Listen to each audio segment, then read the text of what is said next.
Ya Sobat Investor, bagaimana kabar Anda hari ini? Bagaimana pula kabar portofolio Anda setelah melewati sepekan penuh tekanan pada pekan lalu yang membuat indeks harga saham gabungan atau IHSG terpaksa harus terus berendam di zona merah. Sobat Investor, kebijakan Morgan Stanley Capital International atau MSCI yang kembali membekukan review konstituen saham dari Indonesia dalam rebalancing periode Mei 2026 mendatang masih terus menjadi salah satu sentimen negatif yang menekan bursa saham domestik saat ini. Meski pada awal pekan ini IHSG berhasil merangsek masuk ke zona hijau, bukan berarti tekanan tersebut sepenuhnya telah sirna dari pasar. Justru dengan kondisi indeks yang masih rentan untuk terus berfluktuasi, mau tidak mau memaksa pelaku pasar untuk senantiasa bertindak berhati-hati, terutama dalam memilih portofolio yang tepat dan tetap menjanjikan potensi cuan di tengah kuatnya tekanan yang ada. Terlebih dengan cukup kuatnya tekanan yang terjadi dalam beberapa waktu terakhir. Sebagian besar harga saham kita tahu telah terdiskon cukup dalam, sehingga dengan analisa dan perhitungan yang tepat, bukan tidak mungkin pelaku pasar mendapat saham-saham potensial dengan harga yang miring. Karena itu, tak heran bila di tengah semarak pemberitaan terkait MSCI, beragam kabar terbaru dari emiten mulai dari tren perkembangan bisnisnya, berbagai rencana ekspansi dan aksi korporasi yang tengah disusun, hingga proyeksi pertumbuhan usaha di 2026 terpantau juga masih diminati dan turut menghiasi deretan-deretan berita terpopuler idxchannel.com hari ini.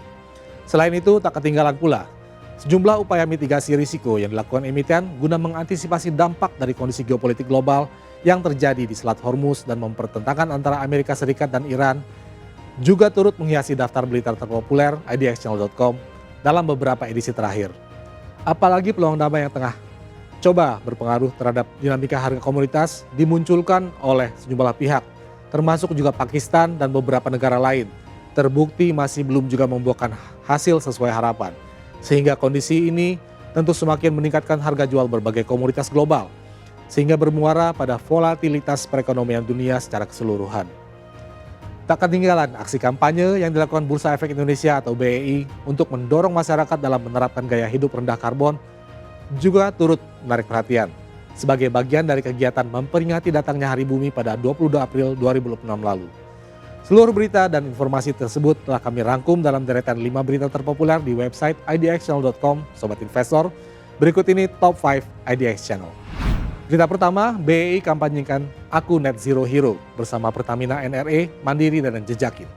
Membuka Top 5 edisi kali ini, kami akan membahas aksi Bursa Efek Indonesia atau BEI dalam memperingati Hari Bumi dengan menggelar kampanye Aku Net Zero Hero sebagai bentuk inisiatif strategis dalam mendorong partisipasi masyarakat secara langsung dalam memudayakan gaya hidup rendah karbon. Tak hanya itu, kampanye ini juga diharapkan dapat sekaligus memperkuat pengembangan ekosistem perdagangan karbon nasional melalui Bursa Karbon Indonesia atau IDX Carbon. Dalam implementasinya, IDX Carbon juga menggandeng sejumlah pihak dalam pelaksanaan kampanye ini, yaitu Pertamina New and Renewable Energy atau Pertamina NRE, lalu PT Bank Mandiri Tbk atau BMRI, dan juga Jejakin.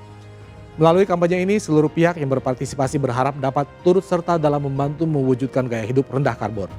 Melalui langkah yang sederhana, terukur, dan dapat diakses secara luas. Sementara bagi BEI, inisiasi kampanye ini juga sekaligus menjadi bagian dari upaya memperkuat peran pasar dalam mendukung agenda keberlanjutan nasional. Selanjutnya kita beranjak ke berita kedua, emas dan minyak dunia diprediksi naik ke depan. Ini pemicunya. Usai membahas terkait kampanye gaya hidup rendah karbon, kita beranjak pada proyeksi harga emas dan juga minyak mentah dunia, yang oleh sebagian analis komoditas diperkirakan bakal melonjak pada pekan ini. Dalam pandangan analis, posisi pasar komoditas dan juga mata uang global memang tengah dalam periode krusial di pekan terakhir 2026 ini dengan sejumlah sentimen yang turut memberi pengaruh seperti eskalasi geopolitik Timur Tengah, lalu transisi kepemimpinan di Bank Sentral Amerika Serikat, serta arah kebijakan luar negeri dari Presiden AS Donald Trump. Misalnya saja terkait perkembangan kondisi di Selat Hormuz, di mana tertutupnya jalur distribusi energi, baik oleh kebijakan Iran maupun aksi blokade oleh AS, mau tidak mau membuat harga minyak dunia melambung, sehingga juga berpengaruh terhadap pergerakan inflasi global. Sementara sikap Iran yang menolak negosiasi dengan AS dan kesiapannya untuk melanjutkan perang juga turut menjadi concern utama publik dunia untuk memperkirakan apakah kondisi perang bakal kembali berlanjut atau dapat diselamatkan dengan upaya perdamaian atau setidaknya kesepakatan gencatan senjata sebagai capaian jangka pendek. Berikutnya berita ketiga, Mayapada Hospital atau RSAJ menghadirkan teknologi terbaru alat akurasi diagnosis dan deteksi kanker. Memasuki berita ketiga dari perkembangan kondisi di Selat Hormuz, kita beralih pada aksi emiten dalam memperkuat bisnisnya ke depan. Seperti halnya yang dilakukan oleh PT Sejahtera Anugerah Jaya Tbk atau SRAJ, emiten yang merupakan manajemen pengelola Mayapada Healthcare. Sebagaimana disampaikan dalam rilis terbaru perseroan, pihak SRAJ baru saja menghadirkan inovasi teknologi kedokteran nuklir dan teranonistik di Mayapada Hospital Jakarta Selatan guna meningkatkan standar perawatan kanker yang tersedia di layanan Oncology Center. Teknologi diagnostik yang baru saja didatangkan ini merupakan jenis teknologi pencitraan canggih yang masih sedikit dimiliki oleh rumah sakit di Indonesia dan dapat melihat penyakit pada tingkatan seluler atau sel-sel tubuh dan juga tingkatan molekular atau aktivitas metabolisme sel. Dengan hadirnya inovasi ini, pihak SRAJ berharap dapat menjadi langkah strategis dalam memperkuat ekosistem layanan kanker yang terintegrasi di seluruh jaringan Mayapada Hospital, serta memungkinkan pasien untuk menjalani proses diagnosis hingga terapi secara menyeluruh dalam satu alur yang lebih cepat dan presisi. Kita lanjut ke berita keempat, melonjak di awal 2026, IPO Hong Kong himpun 17,9 miliar dolar AS. Beranjak dari aksi korporasi emiten, kini kita juga akan membahas tentang perkembangan terkini yang terjadi di pasar modal Hong Kong, di mana dilaporkan bahwa adanya lonjakan tren penghimpunan dana hingga lebih dari 140 miliar dolar Hong Kong atau 17,9 miliar dolar AS dari aktivitas penawaran umum perdana saham atau initial public offering atau alias IPO yang digelar sejak awal 2026 ini. Berdasarkan data milik Hong Kong Exchange and Clearing, rata-rata nilai transaksi harian di sana menembus angka 280 miliar dolar Hong Kong sejak Maret 2026 lalu. Tren ini dinilai sebagai cerminan faktual atas tingginya minat investor terhadap pasar ekuitas di wilayah tersebut. Tak hanya itu, tren lonjakan IPO ini juga diyakini sebagai peluang besar bagi bank-bank investasi global yang berlomba dalam mengamankan mandat transaksi, serta talenta terbaik di sektor deal making. Di lain pihak, di balik tren pertumbuhan yang demikian pesat tersebut, regulator pasar modal Hong Kong diketahui telah mulai meningkatkan pengawasan guna menjaga kualitas pasar sebagai bagian dari maintenance terhadap kepercayaan investor terhadap ekosistem pasar modal di wilayah tersebut. Salah satu upaya peningkatan tersebut diantaranya dilakukan dengan mulai dipertimbangkannya opsi pembatasan bagi sejumlah perusahaan Cina yang berbasis di luar negeri demi mendorong entitas-entitas bisnis tersebut agar mau melakukan pencatatan saham di Hong Kong.